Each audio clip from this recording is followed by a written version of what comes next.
ऐन निवडणुकीच्या तोंडावर मुख्यमंत्री एकनाथ शिंदेंना धक्का बसणार असल्याचा दावा कायदेतज्ञ असीम सरोदे यांनी केलाय।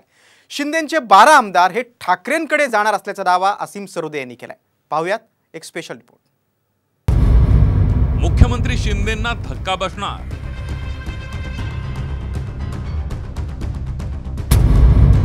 शिंदेंचे 12 आमदार ठाकरेंकडे जाणार।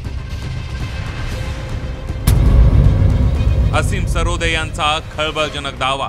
हे 12 जण शिवसेना उद्धव ठाकरे यांच्यामध्ये परत शरण येण्यासाठी तयार। त्यांना लक्षात आलं आपलं या माणसासोबत भविष्य नाही, ज्याला ठाणे जिल्ह्याच्या बाहेर काही ओळख नाही। कायदेतज्ञ असीम सरोदे यांनी केलेल्या या दाव्यामुळे राज्याच्या राजकारणात एकच खळबळ उडाली आहे। सरोदे यांनी केलेल्या या दाव्यामुळे शिंदे गटात खरंच भूकंप येणार का अशी चर्चा सुरू झाली आहे। श्रीनिवास वनगा पालघर, लता सोनवणे चोपडा, महेंद्र दळवी अलिबाग, आमदार प्रकाश सर्वे मागाठाणे, बालाजी कल्याणकर नांदेड उत्तर, चिमणराव पाटील एरंडोल, नितीन कुमार तळे बाळापूर, प्रदीप जयस्वाल औरंगाबाद मध्य, उदयसिंह राजपूत कन्नड संभाजीनगर, महेश शिंदे कोरेगाव सातारा, प्रकाश आबिटकर राधानगरी कोल्हापूर हे 12 जण शिवसेना उद्धव ठाकरे यांच्यामध्ये परत शरण येण्यासाठी तयार आहे।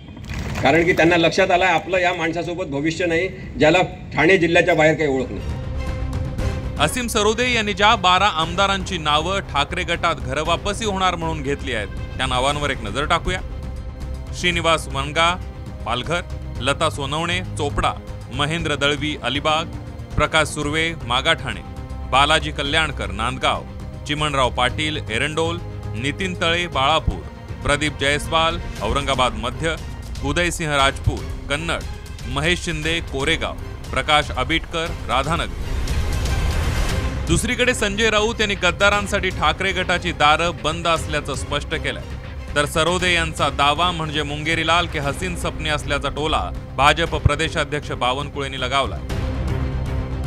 जे गद्दार गेले ते आमच्यासाठी मेले आणि त्या गद्दारांशिवाय आम्ही हा पक्ष आता उभा केला गेल्या 1.5-2 वर्षामध्ये।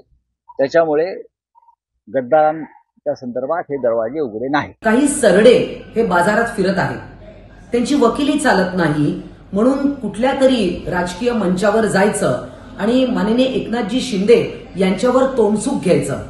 अहो तुम्ही ज्यांची वकिली स्टेजवर करताय त्यांची वकिली तुम्ही कोर्टात जाऊन करायला पाहिजे होती। उद्धव ठाकरेकडील जे त्यांच्या पक्षाचे आता लोक जे आहेत ते अजूनही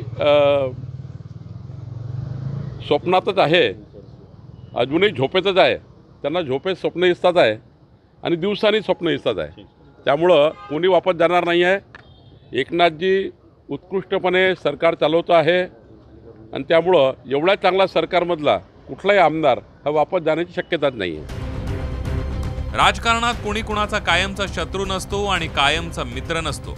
मागल्या 5 वर्षातलं राज्यातलं राजकारण पाहिलं तर महाराष्ट्राच्या राजकारणात काहीच अशक्य नाहीये, हेही तेवढंच खरं। ब्युरो रिपोर्ट, साम टीव्ही न्यूज।